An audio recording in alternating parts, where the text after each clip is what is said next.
to realize that all your life, not all your love, all your hate, all your memory, all your pain, it was all the same thing. It was all the same dream, a dream that you had inside a locked room.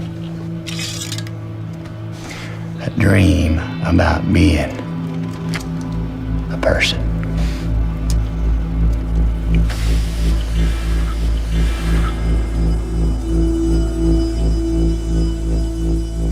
And like a lot of dreams,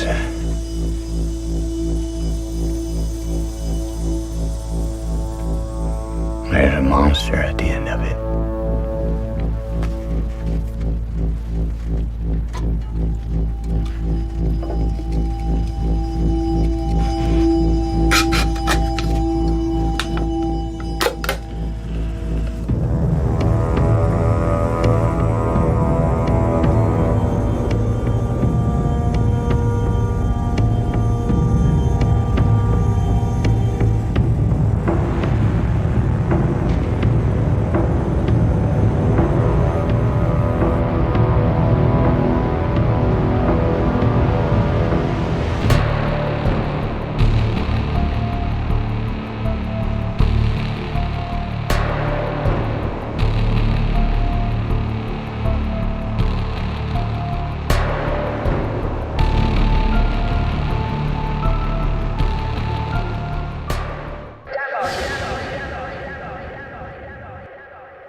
The special role of the World Economic Forum.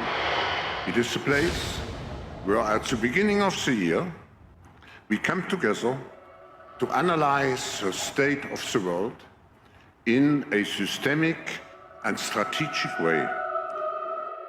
The cornerstone of our program lead to uncertainty, generalized fear, and pessimism. All the countries in the world need to be very careful. You can work really hard on exclusion lists or inclusion lists. In the coming generations, we will learn how to engineer bodies and brains and minds. Spreading disinformation. We owned the news. We were the gatekeepers. We very much owned the facts as well. Why do we need elections? Because we know what the result will be. Please welcome His Royal Highness the Prince of Wales. The rich get richer. There is no economic growth. Individual carbon footprint tracker. Certainly that it was digital, and certainly that it was biometric. We will have new vaccines. Combine brainwave activity together with other forms of software and surveillance technology, the power becomes quite precise. Bring into a new world order. That new world order.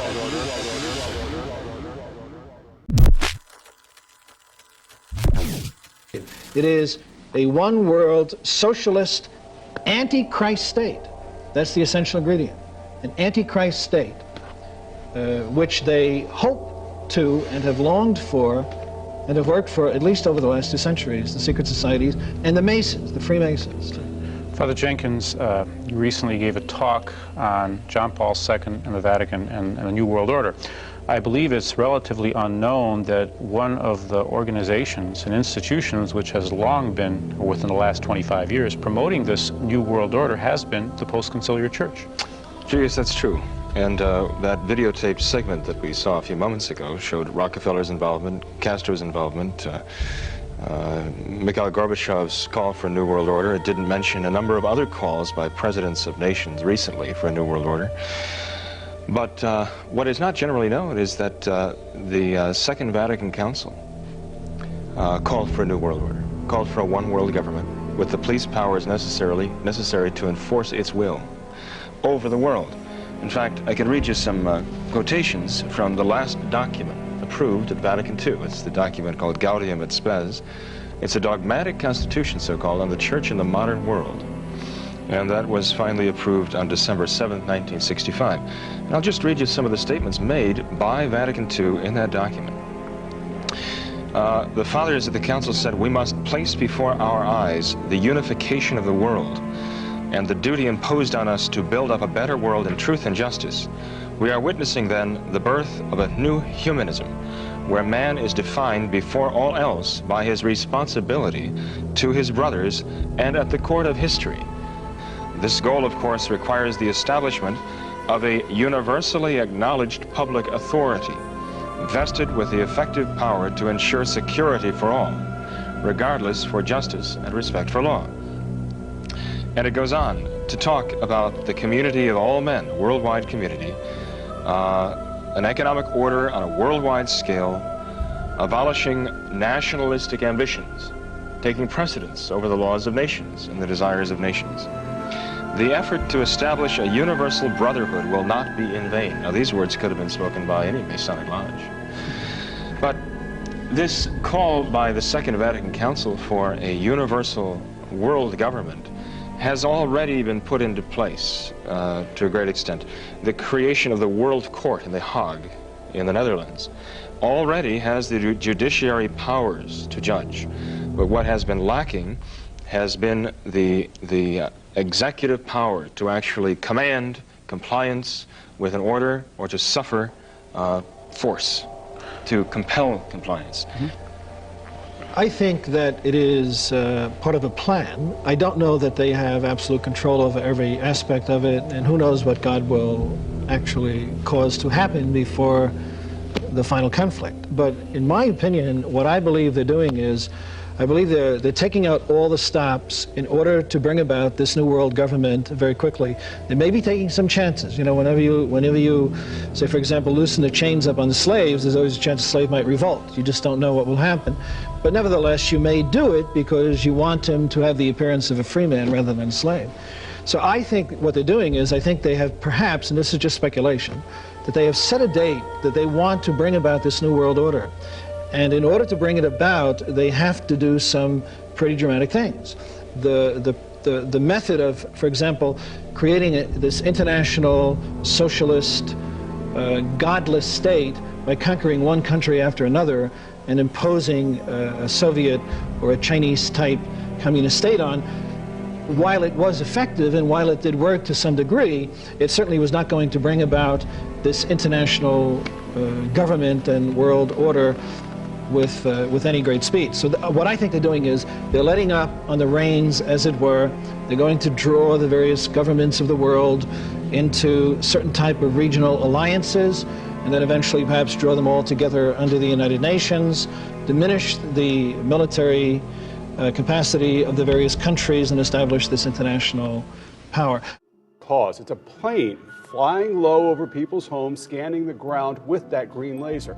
Welcome back. I'm Chris Safadi. And I'm Lois Tomey. So what does this plane, what is it doing? Awake News anchor Annette Montgomery joins us in the studio. And Annette, what did you learn? Well, Chris and Lois, I learned who it's not after reaching out to everyone from the city of Cape Coral to the county, to the Florida Division of Emergency Management, to the South Florida Water District and Port Authority. Now, these low-flying planes with green lasers does not belong to them. One neighbor got so fed up, she purchased a flight radar to help narrow down the search for the owner. It's not something you see every day. Oh, geez, it was, it went back and forth. At least, I would say 40 minutes to an hour. But for people living in Cape Coral, they've been seeing it a lot this week. It was really late at night. It was kind of around midnight. And I was actually in my car. I was just getting home, and I saw it going back and forth with a laser beam, and it scanned over me multiple times. And it was just moving. It was scanning the whole area, every square footage, basically, going just forth. That low-flying plane was in Casey Sutton's neighborhood for hours Sunday night. Philip Bertolio saw it the same day, but a few hours earlier, while watching the Super Bowl game. When it came by, you could see the green laser light spread out, like it was mapping. We heard someone was mapping the area, is what we were told. And it kept going in and out, north and south direction, and it would just go farther to the west. It kept going north and south and then coming. It's the first time these neighbors saw a sight like this while looking up at the night sky. So Casey decided to track down who the plane and its lasers belong to. I've never had flight radar until this happened, because I'm like, what the heck is going on? But it shows that what kind of plane it was and what type of plane.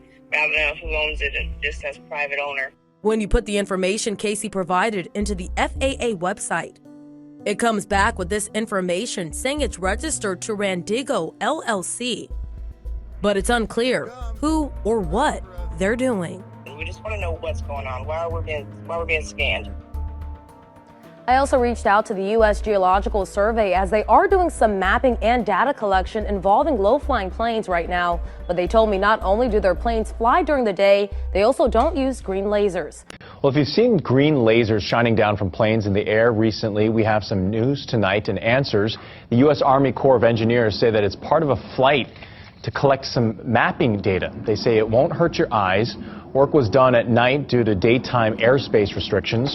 Remaining flights on Oahu will be done during the day through at least next week. Then the flights will move to the neighbor islands for daytime work. Japanese and local astronomers say a Chinese satellite was recently seen beaming down green lasers over the islands.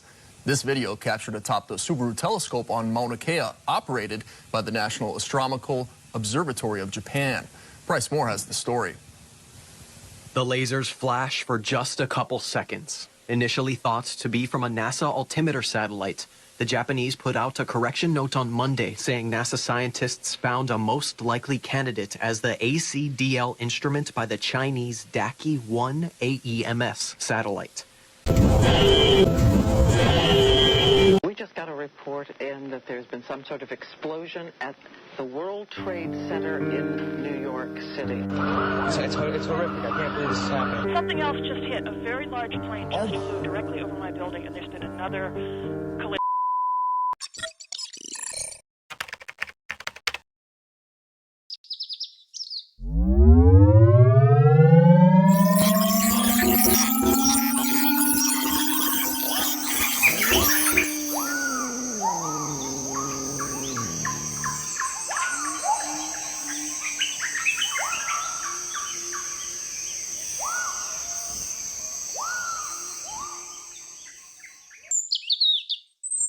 Remove your hand from the box, and you die.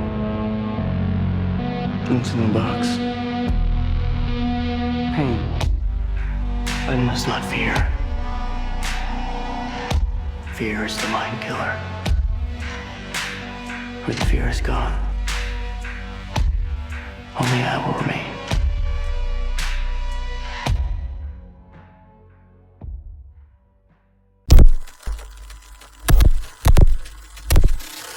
Won't even pass the governor's desk, but at its core, it has a lot of people upset.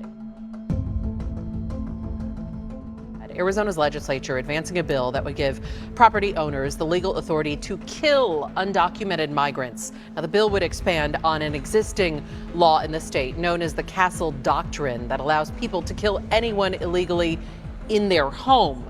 But now that would be expanded to their entire property. The bill was introduced by Republican Justin Heap, and it comes as an Arizona rancher prepares to be tried in the killing of an unarmed migrant on his property, a nearly 200-acre border property. Critics say the plan legalizes murder and would lead to threatening the lives of those who are Hispanic.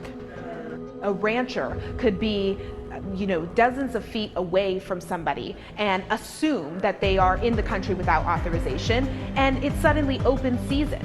This is a way of literally legalizing the murder of migrants.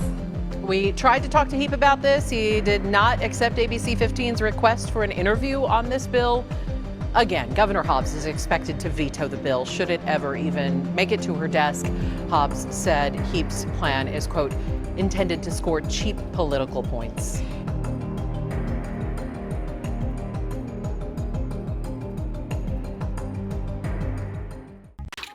Clock 22. That's my daily carry, okay? I seen one of those bounce off a windshield one time. How were you shooting? 40 caliber. This is awesome. Nice, isn't it? Yeah. Dad, come check this out.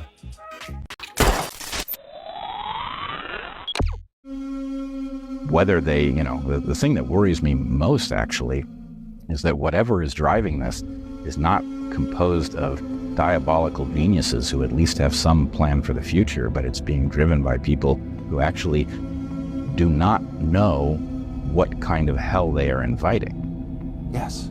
They're going to create a kind of chaos from which humanity may well not emerge. And I get the sense that unless they have some remarkable plan that is not obvious, that they are just simply drunk with power and putting everyone, including themselves, in tremendous jeopardy by taking apart the structures on which we depend. How do you see, my last question, how do you see you're speaking in grand terms that 3 years ago I might have laughed at, and not laughing at all, and I think you're absolutely right. But you're also choosing, as a 50-ish year-old man, to say this stuff out loud and to pursue the truth as you find it, and then to talk about it. So why did you decide to do that, and how do you think that ends?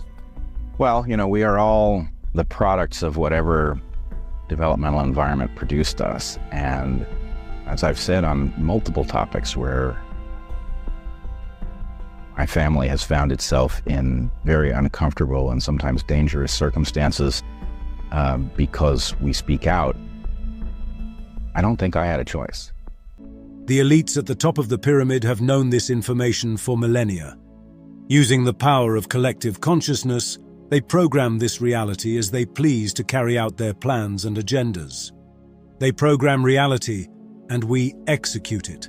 Tubes to make conductive structure so that information doesn't flow through a wire next to a structure, but literally flows through the structure. We'll be able to grow or make a structure that, say, is the skin of an aircraft, that inside of that is also contained the sensors or the energy storage or many different multiple functions.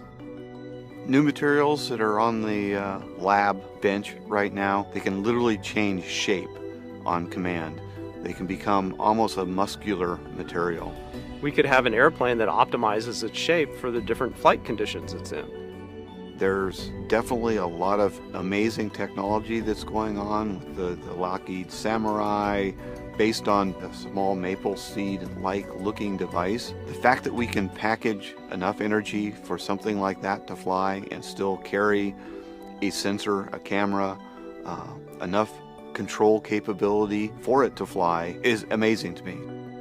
As we go forward, we're going to find new ways of using these unmanned vehicles. They'll probably be autonomous, so they'll be like UAVs, but carry cargo around where there are currently no infrastructure in place.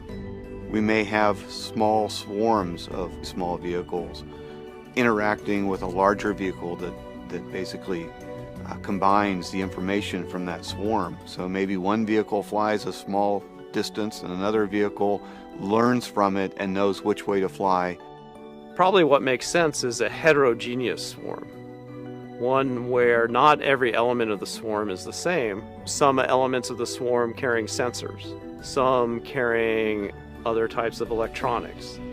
So it's an adaptable system that can adapt to a changing environment and a changing future that is difficult for us to predict.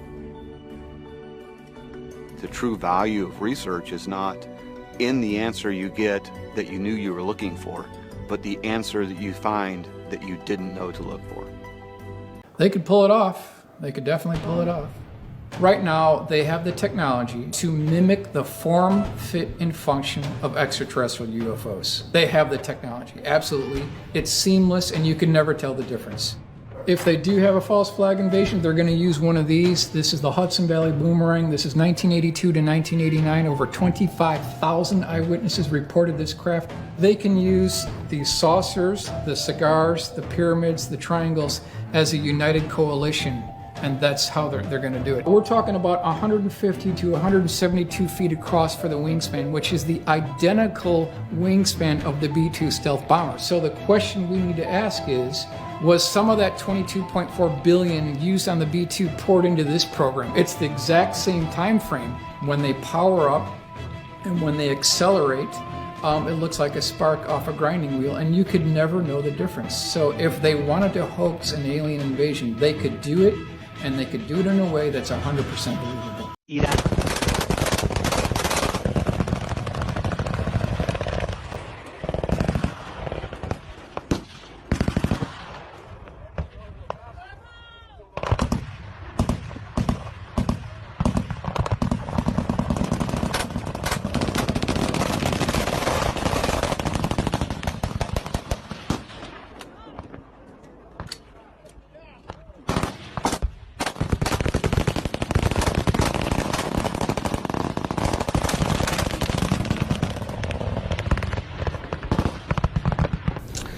Ruled by secrecy, the hidden history that connects the Trilateral Commission, the Freemasons, and the Great Pyramid.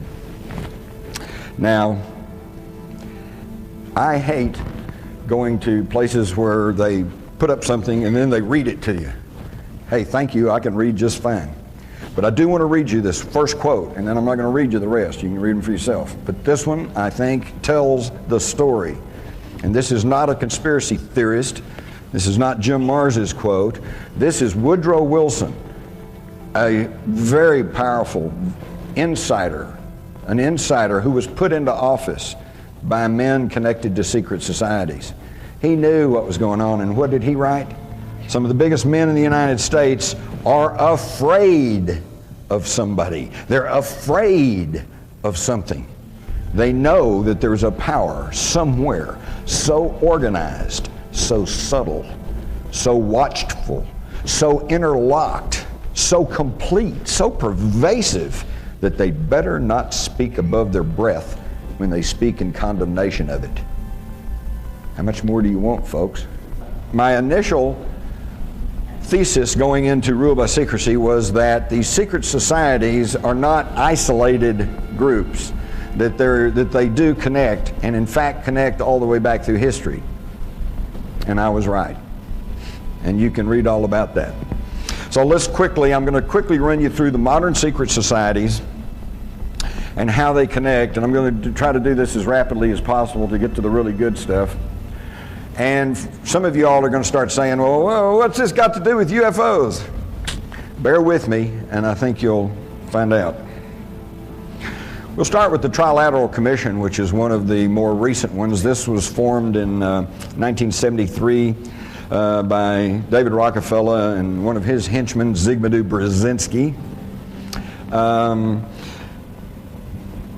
And it was obviously an outgrowth, an extension of the even older and more secretive Council on Foreign Relations, because David Rockefeller and Brzezinski were both members. All 7 original members of the Council on Foreign Relations were members of the, 7 members of the Trilateral Commission were members of the Council on Foreign Relations. So it's safe to say that it was simply a little more open, a little more public extension of the Council on Foreign Relations. What it also did was, because of its name, trilateral, which refers to the trilateral nations of Japan at that time, to include China now, North America and Europe, the trilateral nations. And so not only was it an effort to have a little bit more open, less secretive organization, but to also to include the Asian economies. They put out various position papers, and I particularly like the one they issued in 1975, Democracy in Crisis, where they basically said and argued that, there's a little bit too much democracy in the United States, and it's just really not good for business, so maybe we need to curtail that a little bit. Now that was 1975, and I asked some of you older folks here about my age, do we have more or less democracy in the United States today? So now that tracks back to the even more secretive Council on Foreign Relations. This was formed in 1921 by a group of people that were including Colonel House, who was the right-hand man, shadow to Woodrow Wilson. And their whole avowed purpose was to educate the American public on the desirability of global government. And why did they feel like they had to do that? Because they had already made their first attempt, the League of Nations. What do you think the Vatican's role is in the New World Order? Steve, I think ultimately they control every aspect of the New World Order, from the political leaders, the financial gurus of our world today, and also the churches of today. I think that's the clear picture that we have. And all the research that I have done, Steve, pinpoints the domination of the Vatican in the world affairs of today. It's very secretive, Steve, in their involvement in all of these things, because they look like they're so good and trying to promote peace and trying to promote harmony throughout the world. But in actuality, they're the ones that are pulling the strings behind the scenes. And again, in the political, religious, and economic realms of this world. Okay. And for those who are not familiar with the workings of the Vatican, maybe we should just touch on who controls the Vatican when we say that word, what the Vatican means.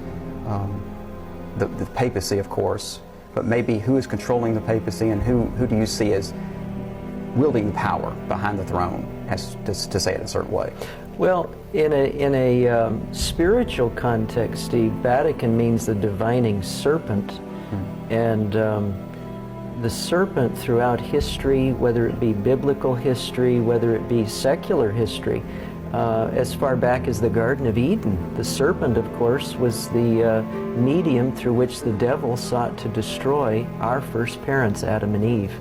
So ultimately, the devil is behind the Vatican. Now, when you look at in a human point of view, it's clear from history that the Jesuit order, which is the military arm of the Catholic Church, that they control the white pope, the one who we all see out in front. At this point, of course, it's Pope Benedict XVI. But ultimately, the one behind the white pope is the black pope, the Jesuit general. How you doing? Good, how are you? Can I ask you a quick question while you sign that? It was reported in June of 2006 you attended a meeting in Ottawa, Canada, the Bilderberg Group.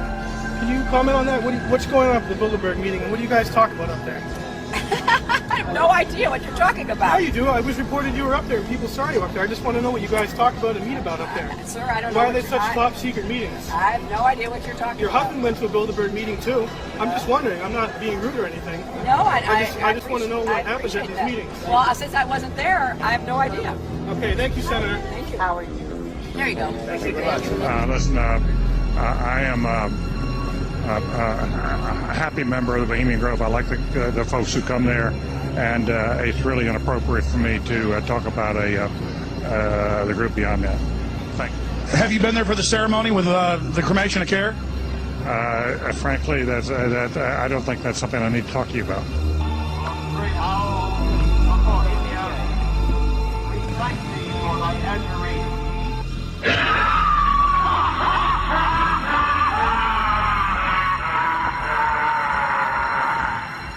Have you been there for the ceremony with the cremation of care? Frankly, I don't think that's something I need to talk to you about. Really? That's right. Well, I'm Alex Jones, and I snuck in there in 2000. I'm the guy that blew it wide open and got the video. It's been on national TV. Well, I disrespect you for that. You do? I do. But it's a lot of big public officials going in there. Don't we deserve to know? I don't know anything about you, and I don't know anything about your film. But if you go in there with an understanding, you violated that understanding by releasing that film, and I don't respect you for that. Really? Well, we have public officials. I'm sorry. You took an understanding when you went in there that you would not do that film, and did you have an understanding when you went in there? No. Did you crash it? Yes. Yeah, and it has no trespassing signs there too, doesn't it? No, they put those after. Oh, I'm sorry. I'm sorry, sir. I've been there before. I know what the circumstances are, and I'm sorry you violated the understandings. That was not a gentlemanly thing to do. But what about the ritual? Is the ritual genuinely?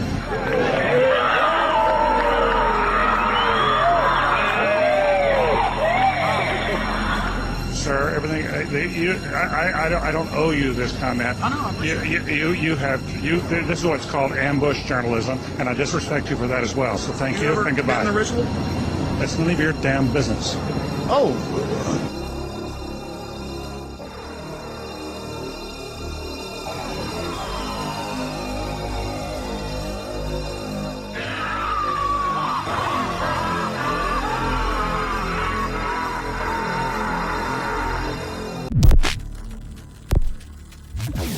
You work for the CIA. That's right. You've been with them how long? 20 years? Since Eisenhower. And you robbed the United States Mint for the CIA, is that correct? Completely. Okay, let me ask you a question. Since when is it the policy of the CIA to impress private citizens into their service without telling them what it's about? So that individuals of high standing in the community end up running down the streets with bullets flying past their heads. How do you justify such behavior? Shell, I didn't do it lightly. It was done in the name of something pretty important, which you couldn't understand. I couldn't understand. No, it is too complicated. I read the newspapers. I graduated second in my class. Don't underestimate the man in the street, buddy. All right, you got a point. You're right. When you're right, you're right. Okay. Try and follow me, Shell. This whole thing has to do with a conspiracy that originated in Central America against the economy of the United States. We first got wind of it 9 months ago when they robbed the German mint. Well, actually, they robbed the English mint, then the German mint, and then the Swiss mint.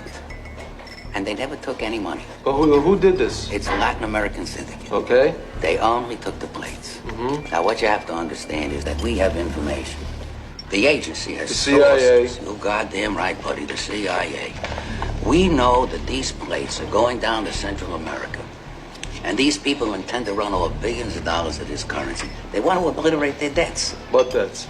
Well, all these countries shall. They all owe billions of dollars to the West, you know, and they can never pay it back. Right. They're too poor. You know that. Their only hope is a worldwide inflation. But it has to be a huge one. I mean, so big that paper money's not worth anything. You use it for wallpaper. Now, once they get these plates, the ones that I robbed yesterday, which is American dollars, now they're all set. Set for what? Well, what do you think is going to happen when they start running off this dough and suddenly there's trillions of extra dollars, francs, and marks floating around?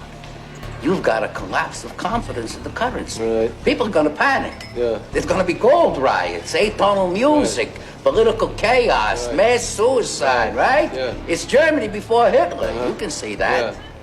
Jesus. I don't know what people are going to do when a six-pack of Budweiser costs $1,200. Oh, that'll be off?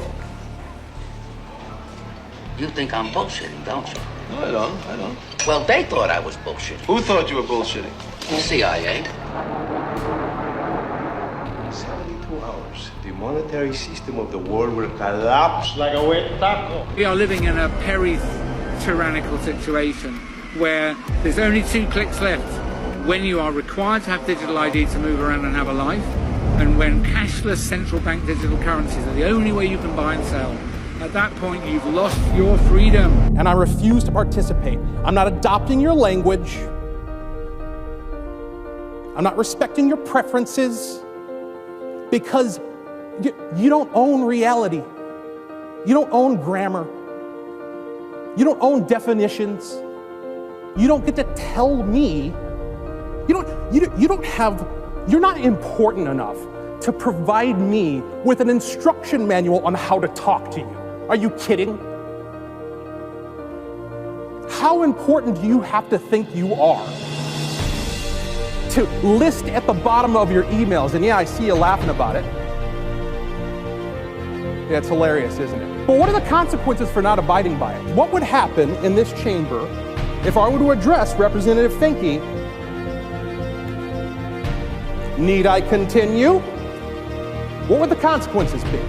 Point of order, Madam Speaker. Exactly. Thank you. I don't think I could be elected dog catcher down there. But they voted for me for president twice. And Bill, this is boring. Why don't you talk about Jeffrey Epstein? I want to know about you and Jeffrey Epstein. Talk about you. Important that when we talk about Jeffrey Epstein flying on the Lolita Express. What's that?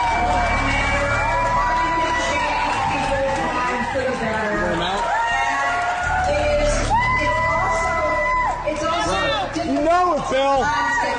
I'll leave. That's cool, man. That's cool. Agents, provocateurs who are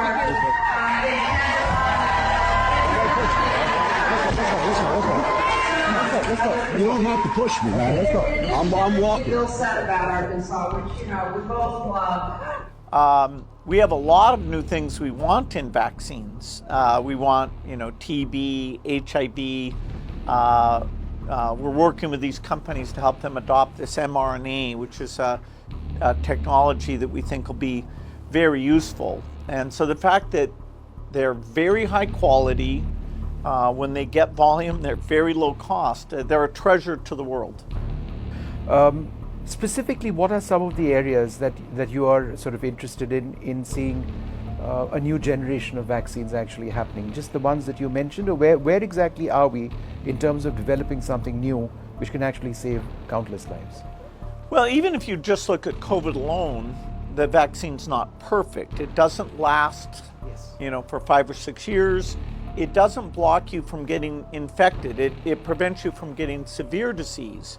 And so now we're doing new generation of COVID vaccines because we also need those same features, particularly duration, to use it for measles, tuberculosis, and HIV.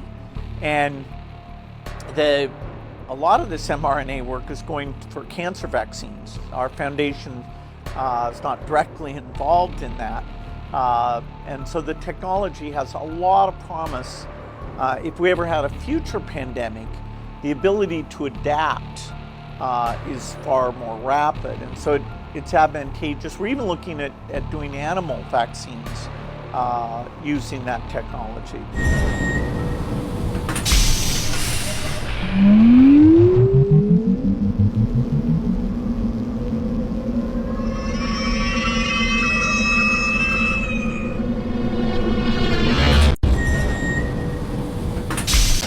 It never ends. Who gives a fuck? Yeah. What are the specials? Like, Yeah. there's nothing efficient about this. It never ends. Never ends. All the things that I used to say, all the words that got in the way, all the things that I used to know have gone out the window. Oh, brother, this guy stinks! Well, you know, it made me feel a little, I really liked it. You clearly don't know who you're talking to, so let me clue you in. I am just a regular person from right here on Earth, just like you. Huh. I just don't get out that much. Yeah. Used to wake up in the morning, go to work, come back home, smoke some weed, go to sleep. Next day, do it all over again. Don't you get it? Don't any of you get it? None of this matters. None of it. It's fake. We don't matter. That building, that's fake. This street, it's fake. That car.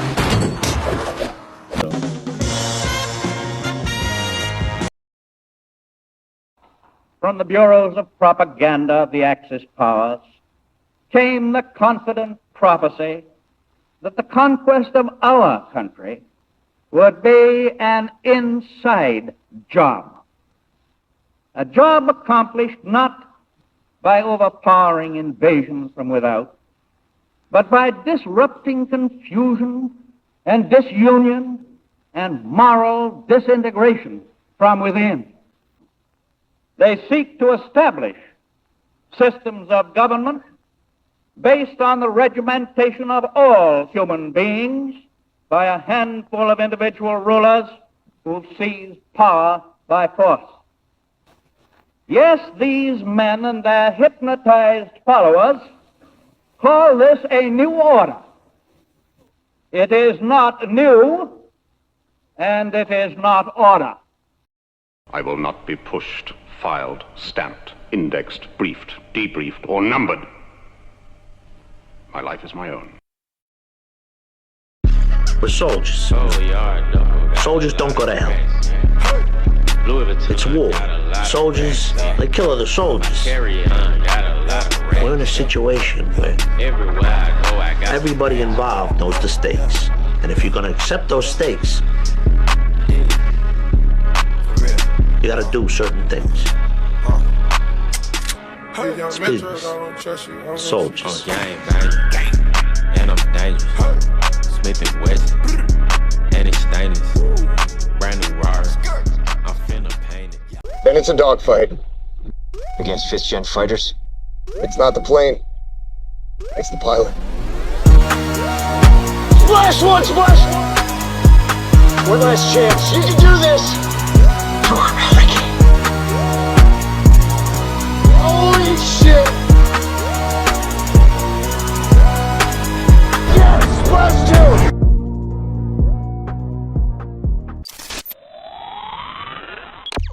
Might want to put that box of Cheerios back on the shelf if you're interested in your health.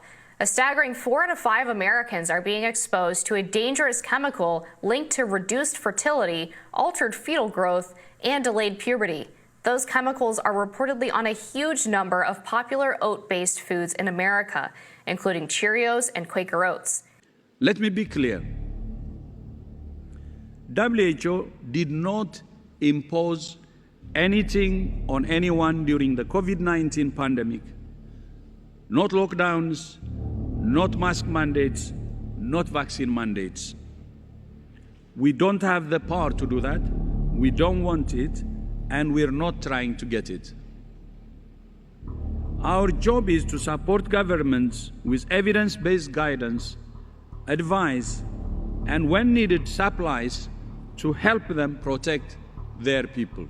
There are growing concerns about AI's role in the sort of disruption that we see around the world at present. False and misleading information fueled by AI was top of the global risks report released at Davos this year. Do you share these concerns? It was at the top of a lot of people's top list. of a list of. I compare this conference to that conference. I don't want to get. It's just yes. Of course, it's a problem, but the primary problem is not disinformation, which I'm against, and I would help fight. But the primary problem is that the people listen to it because primary functions of their government aren't working, and they're asking themselves, why doesn't it work? And so you have to fix those underlying functions. Pretending that is the primary risk to democracy is totally a backfire move. Of course it's a risk. Of course it should be dealt with. Of course security services should fight this. Foreign influence into a country is illegal, unethical, and should be fought. And I would be happy to help out fighting that. But the primary risk to a society is not fake information. It's a society that's willing to believe the fake information because they're wondering, why doesn't my school work? Why doesn't my border work? Why have I been taught things in school that don't work? Why do I know nothing about software? Why am I being told that poetry will pay my bills when in fact it's not even good poetry? It's like that is the primary risk to a society. And all this other stuff is just a way of saying, I cannot deal with the primary problems, I can deal with the secondary problems, and it won't work. What about biological sensors that tell you your blood pressure, your heartbeat, and all of that? That's also coming, correct? That's already here. I mean, again, and it's used to know your, not just your health. It's very important for healthcare, but also your emotions. Like when I look at you, how do I know if you're angry, if you're afraid, if you're bored? Right. Just by analyzing your facial expressions.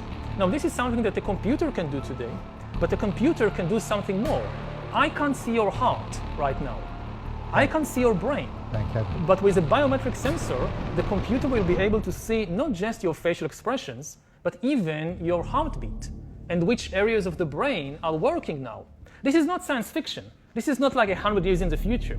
This is technology that already exists today and is increasingly used to gather this data. It has two versions. In a place like the US, they talk about surveillance capitalism. The corporations are surveying the customers.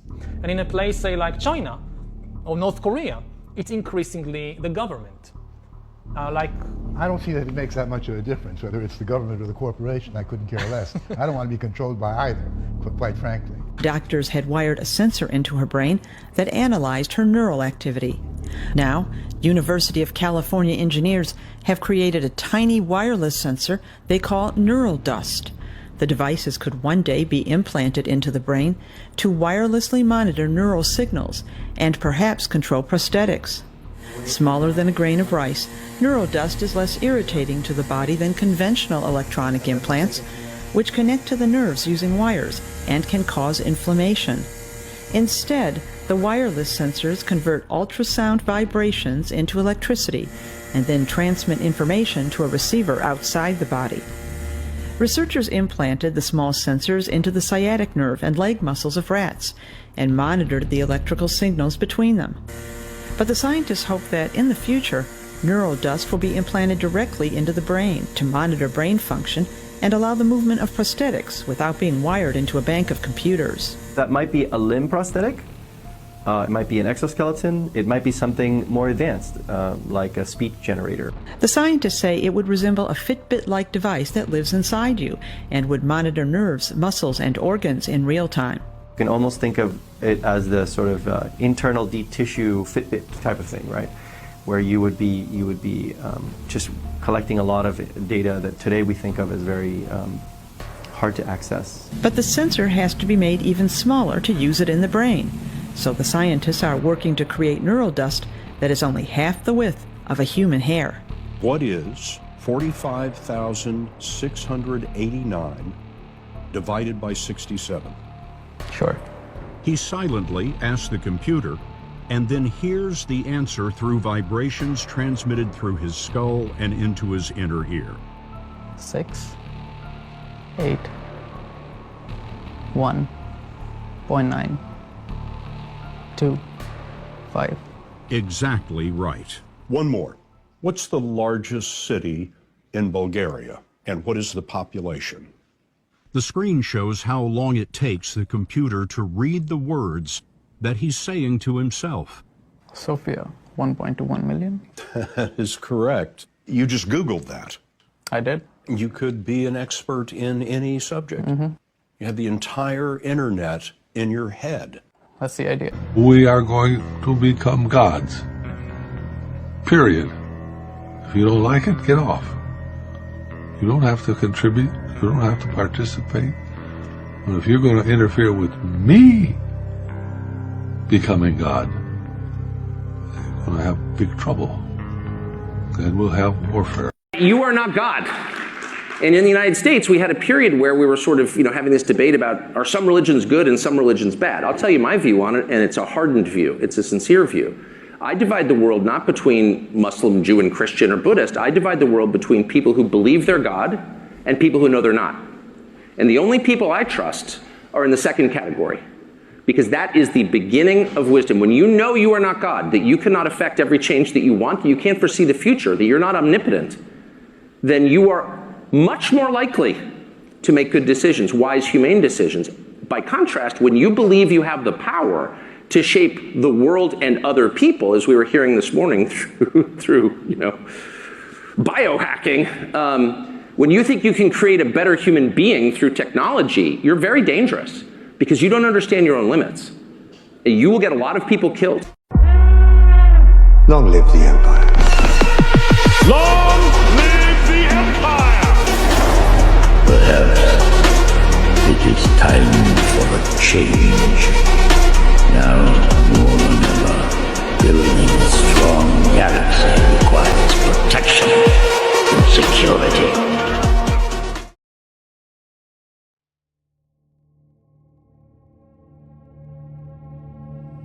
I took some key names, names like Stimson and Bundy and Bush, and I traced the political actions of these people.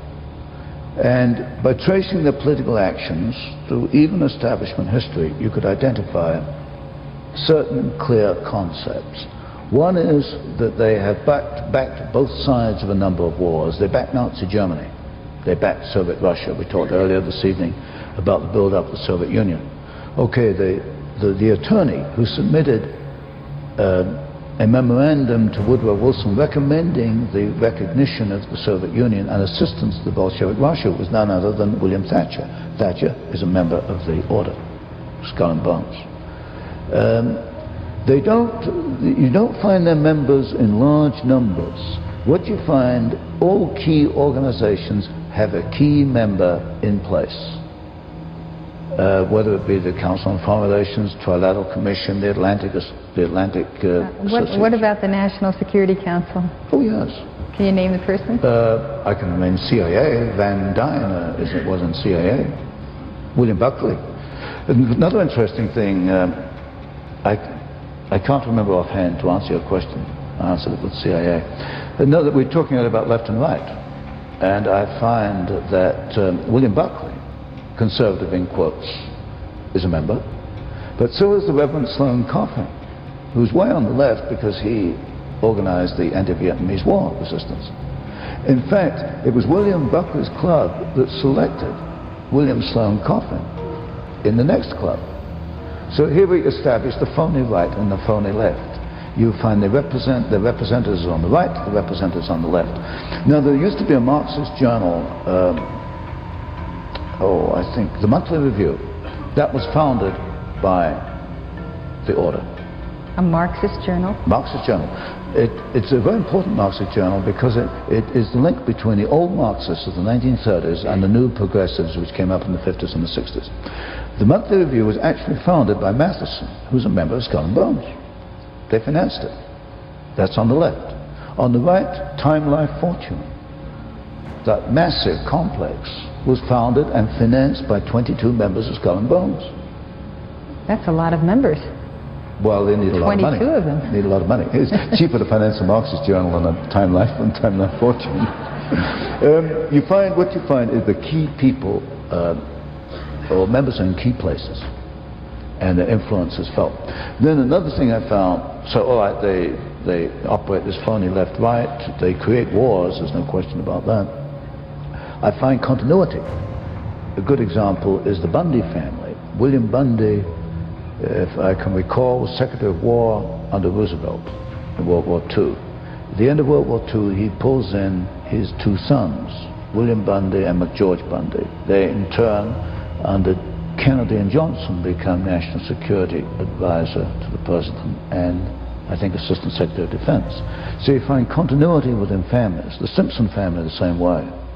The Bush family. This is how they perpetuate their political control. So basically what you've got is secret societies within the Ivy League universities, because the equivalents exist at Princeton and Harvard. Within the Ivy League universities, they control power, they are self-perpetuating, therefore their deficiencies, their ideas, and their weaknesses are also self-perpetuating. The Army's need to know more and more about weather that surrounds this planet is a vital part of the expanded research program of atomic weapons. We all talk about the weather. The Army is doing something about the weather.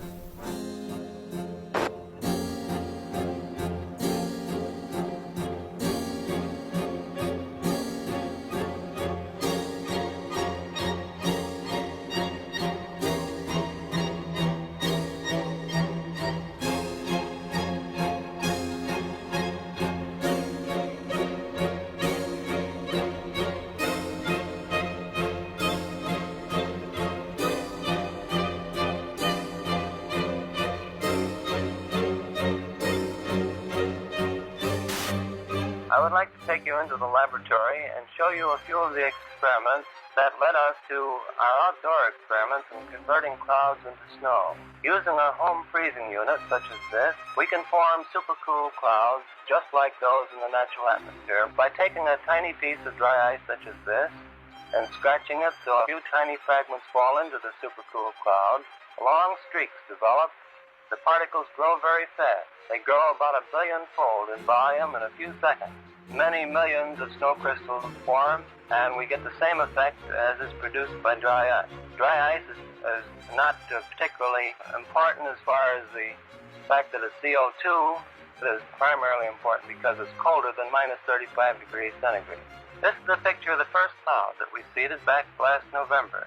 Flying in a small Fairchild plane and putting dry ice from a small dispenser in the bottom of the plane, and within minutes saw long streamers of snow falling from the base of the cloud and evaporating into the drier air below. Under many conditions, of course, full-fledged snowstorms will be produced in this way.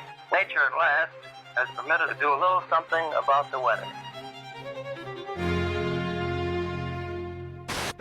Using Schaefer-Langmuir techniques, the Army Signal Corps and Office of Naval Research began conducting many of these experiments.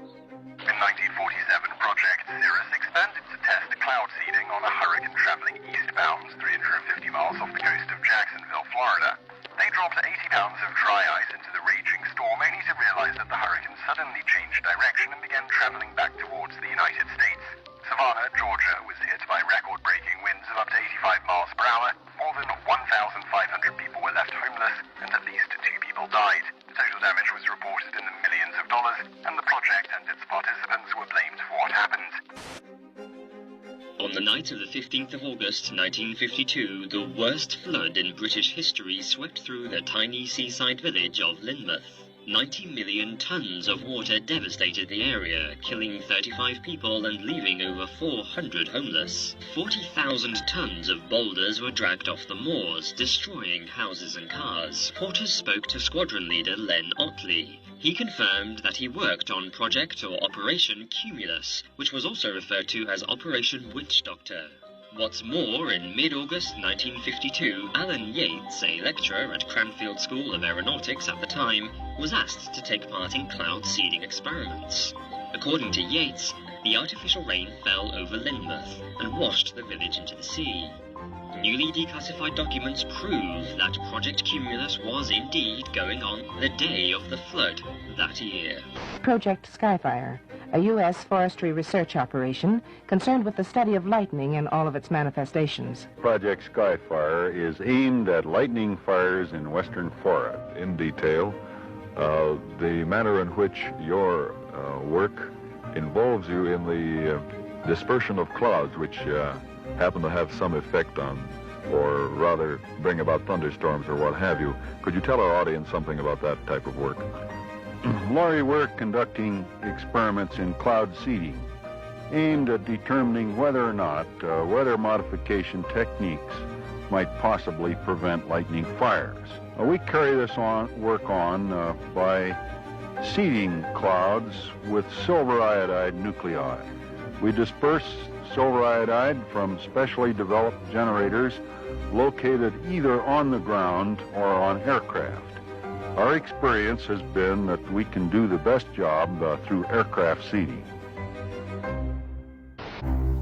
Again, man looks to his own efforts to increase the flow of water. Since the 1946 experiments of Dr. Vincent Schaefer, we have known that some clouds can be modified through seeding to yield additional precipitation.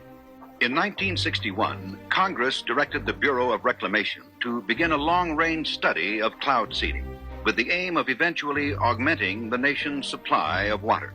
The program, called Project Skywater, continues at many sites throughout the United States. Eventually, if the research program proves successful, the methods learned will become part of our nation's integrated water resources program. In 1962, during the Vietnam War, American forces responded with Operation Ranch Hand. Over the next 9 years, spraying an area about the size of Massachusetts with defoliants, the most notorious being Agent Orange. Large swaths of Vietnam were left barren. Enough food to feed 600,000 people for a year has been destroyed. Despite this sudden devastation, U.S. officials said the spraying created no lasting harm. Milton Ross, a Special Forces advisor near Pleiku, has a son born without the tips of his fingers. North Vietnam charged today that defoliants have produced many instances of miscarriages, congenital defects, and monstrosities among children. The Vietnamese government insisted the cause was Agent Orange. Although that war was long ago, there is lingering anger about the United States' use of a controversial defoliant spread by American aircraft on the jungles there. An epidemic of birth defects, brain damage, and rare cancers still affecting hundreds of thousands of Vietnamese today. According to environmental studies, high levels of dioxin could still be found in the soil in certain areas and had seeped into nearby lakes. Agent Orange was a safe product when it was used in the Vietnam War, and it's a safe product today. I got something to say. I want to know how come the fascist pigs have been seeding the clouds. Right. There's airplanes going over twice with all the smoke coming out of them seeding the clouds. And I want to know, why that stuff is going down, man. And why doesn't the media report that stuff to the people, man? I'm telling you what happened. The planes come over for an hour and a half and they seeded all the clouds. It's the second time they people of unknown origin were seeding the clouds over the I don't know what they hope to prove, man. Project Storm Fury assembles a team of highly trained scientists and technicians to fly into mature hurricanes. Scientists working on the project were convinced that they could reduce hurricane devastation using a process called cloud seeding by spraying the thunderclouds inside the hurricane with a chemical called silver iodide. This would become known as the Storm Fury hypothesis. The seeding planes fly across the eye and into these clouds, seeding the supercooled water droplets from the belt of maximum winds outwards. As the silver iodide turns the supercooled water into ice, the heat released during this process causes the seeded clouds to grow and develop into a new outer eye wall.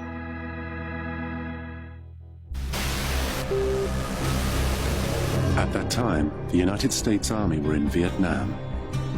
Pierre Saint-Amand was part of the team assembled in a top-secret cloud seeding operation known simply as Project Popeye.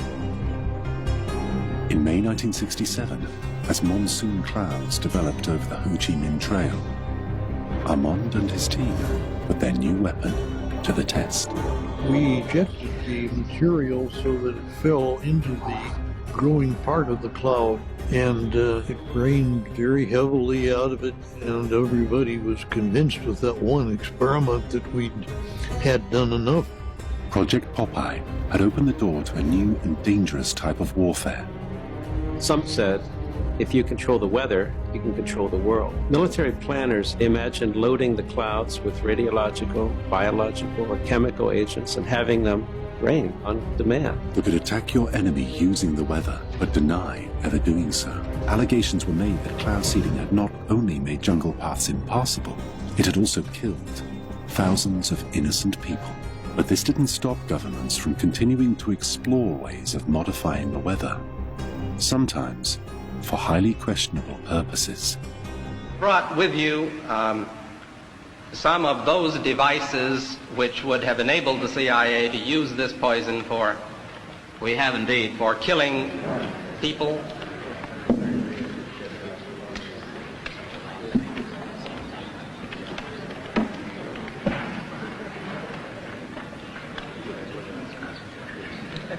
Don't point it at me. I wonder if can you roll that over? Roll it.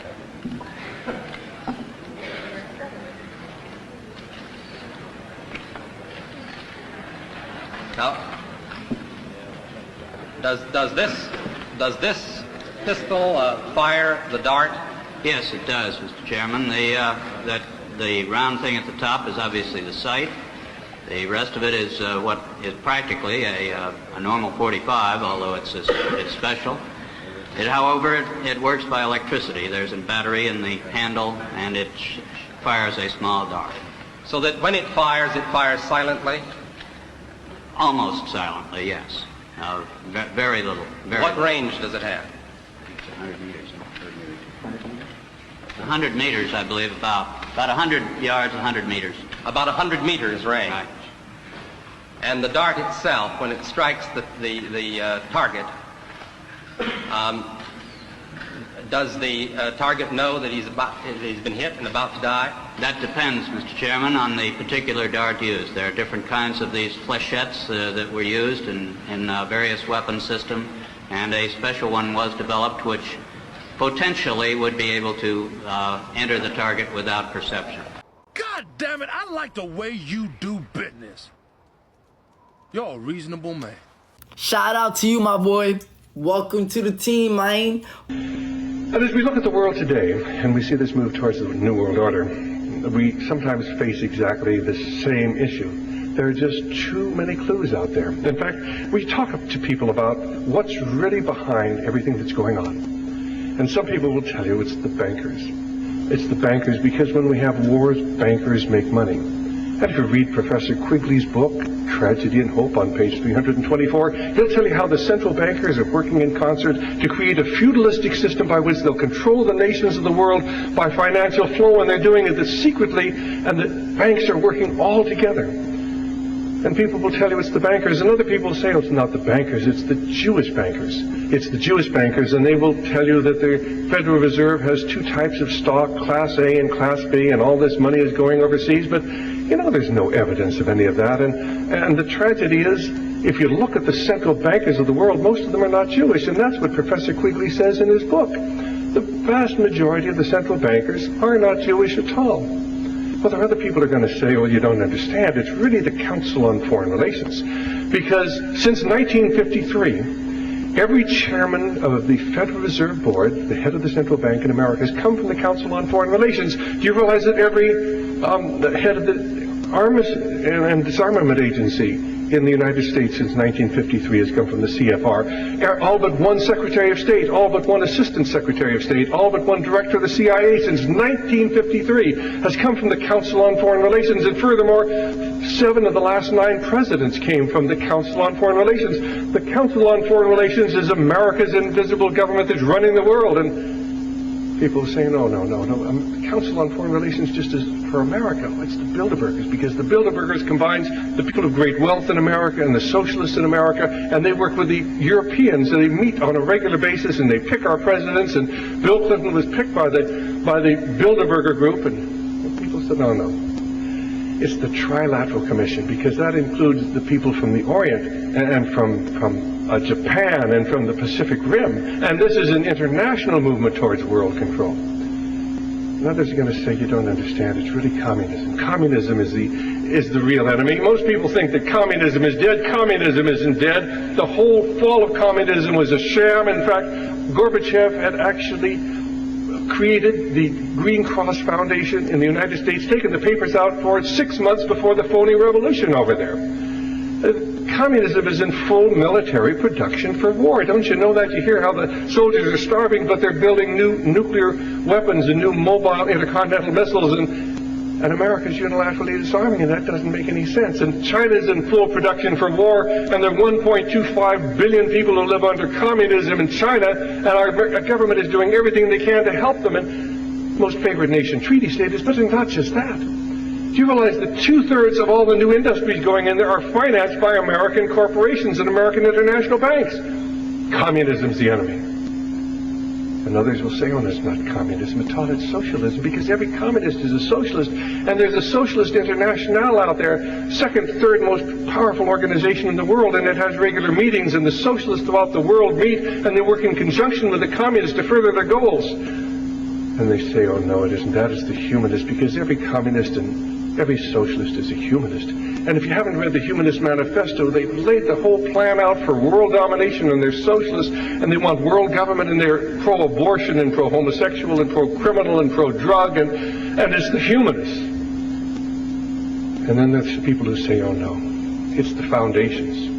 The great foundations of America, the Rockefeller Foundation, the Ford Foundation, the Carnegie Foundation, they're funding everything that's gone on in our society. They've been doing it for the last 100 years, and they're intent upon world government and socialism. And others will say, oh no, it's the Illuminati. It's the Illuminati. In fact, haven't you ever looked on the back of a dollar bill? You look on the back of that dollar bill, and what do you see there? You see the pyramid with the all-seeing eye over the top of that, and that's the symbol of the Illuminati. You see that? The number down underneath it says 1776, and that was the date that the Illuminati was founded. But the problem with that is that the Great Seal of the United States, from which this occult emblem came, and it isn't a cult emblem, and that's not the eye of the god that we worship.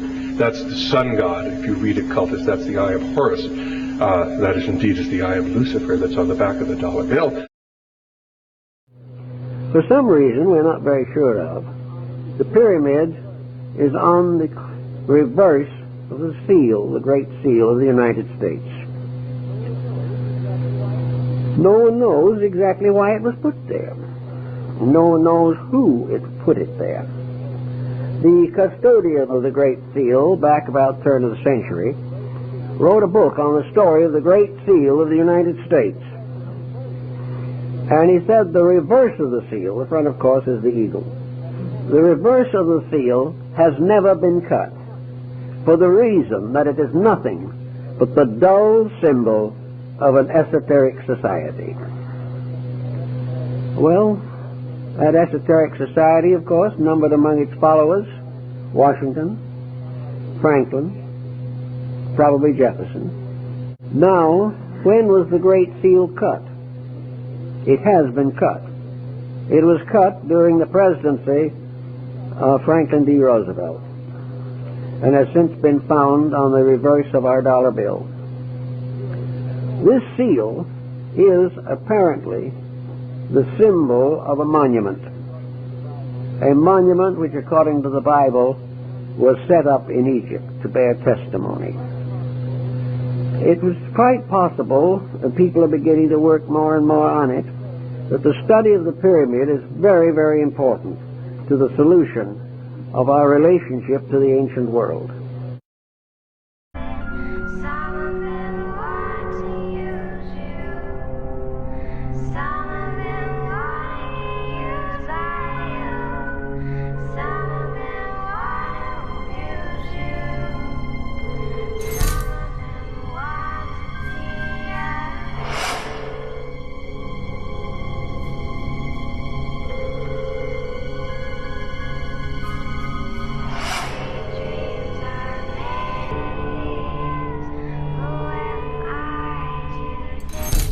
credited with launching the career of the most trusted man in America, Walter Cronkite, admitted that CBS News worked closely with the CIA.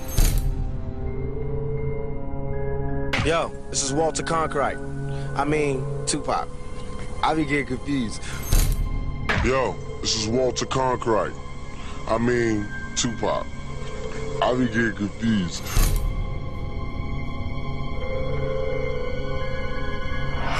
Latest kids with things change. That's the way it is. That's just the way it is. Way it is, yeah.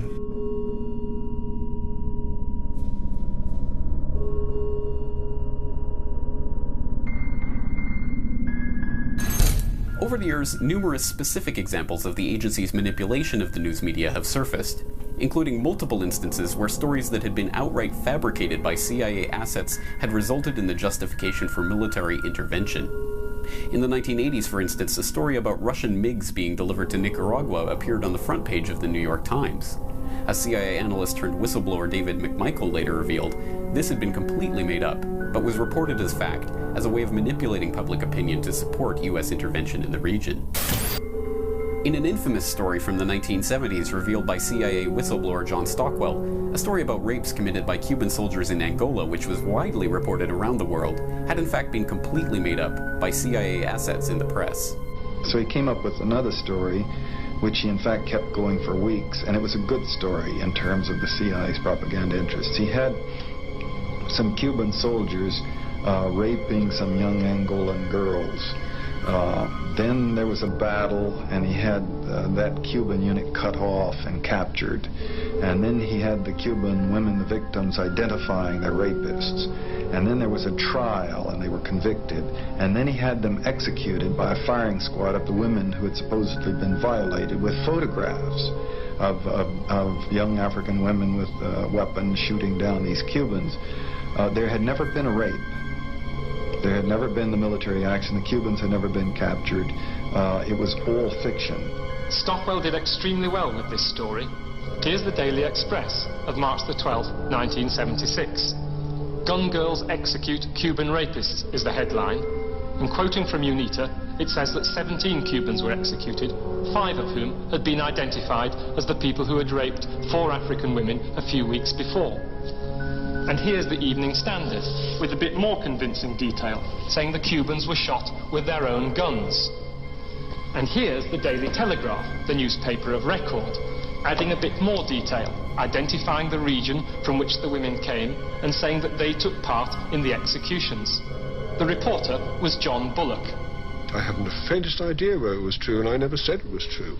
I reported somebody as saying that, as telling me that story. I certainly didn't report the facts. Similarly, in Libya this year, shortly after Obama admitted the presence of covert operatives on the ground in Libya, identified as CIA agents by the New York Times, with the admitted goal of destabilizing the Gaddafi government, a story surfaced about Gaddafi's troops that was immediately picked up and reported unquestioningly by nearly every news outlet in the world.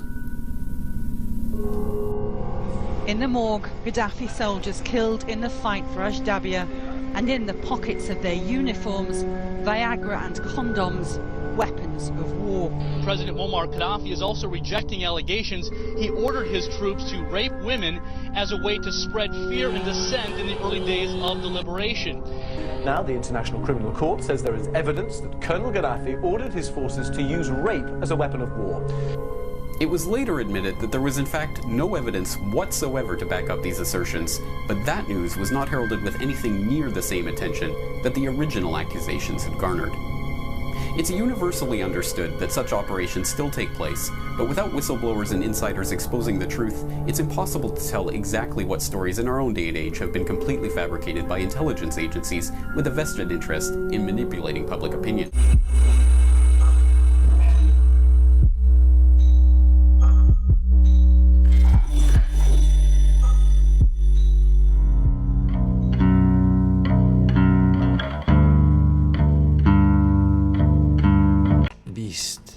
Is a sentient creature who represents the highest form of human's evolution.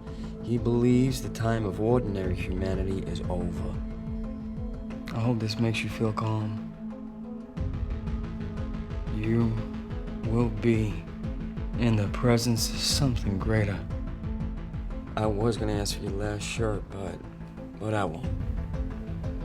Because tonight is a sacred night.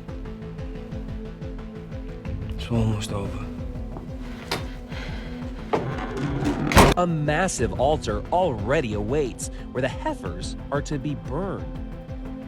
According to some believers, the ceremony needs to be performed right here on the Mount of Olives, looking directly into where the temple once stood. At a secure, undisclosed location are these red heifers, to be precise. Some Jews and Christians believe they're the key to rebuilding the historic Jewish temple in Jerusalem and to beckoning the Messiah.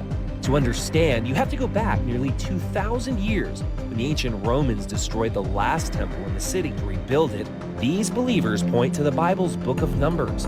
It commands the Israelites to sacrifice a red heifer without defect or blemish, and that has never been under a yoke. Only then can the temple rise again.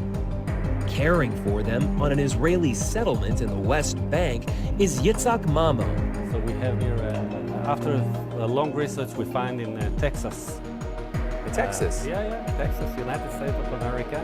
Texas Red Angus, flying them 7,000 miles to Israel. This is not a publicity stunt. What do you mean? Meaning, this is something you take very seriously. Harry Potter is a good story. The Bible is not story. The Bible is a way of God to... Who am I? Why am I here? We cannot sustain. Oops. Before you do this, how about the stuff we see in Auschwitz, what we see in Hollywood movies, what we see in the Holocaust Museum in Washington today? Is that not a Nazi gas chamber? Hollywood movies, we put it aside, okay? You said, what do we see in Auschwitz? So of course I went to Auschwitz and I saw a room which was presented to us tourists as a gas chamber. But I found something suspect about this, and I remember it was in '75. I asked an official of the museum to come with me, and I asked him some questions about the place. And the man who first had said, I remember his name was Mashawek. He was 54 at the time. Said that it was perfectly genuine.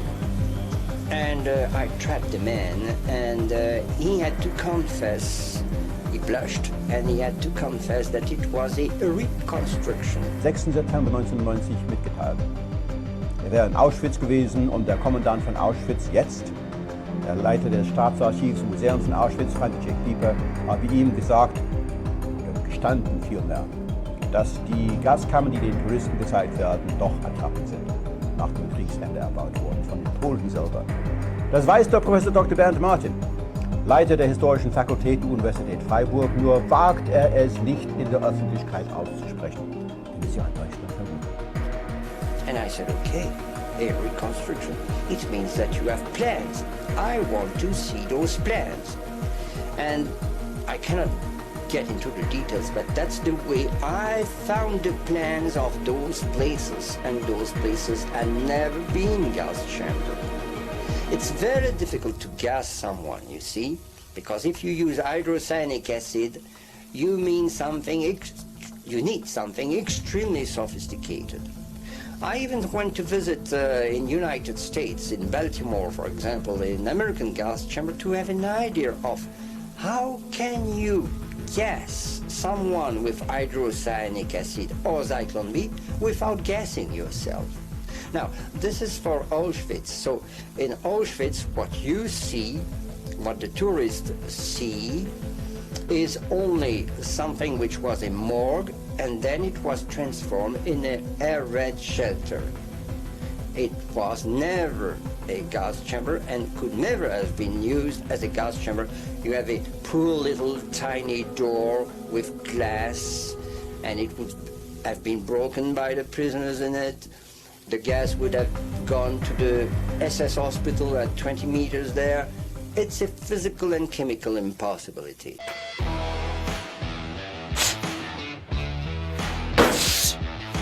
My man, give me a ride. I need a ride. Come on.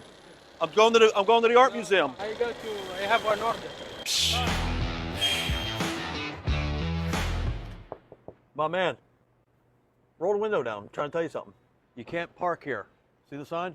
No stopping. Get the moving. Okay. Let's move it. Get going. Get it out of here. Let's go. Get it. Go? Yeah, get it the hell out of here. Let's go. Move. Right now. Get it the hell out of here. You know police? I don't know police, but I know you ain't supposed to park here. Police? No problem, okay? I ain't calling the police. Get the hell out of here. Problem? Move it. Police, okay. Move it or lose it. Let's go. This is go finish. I don't give a shit. Move it or lose it.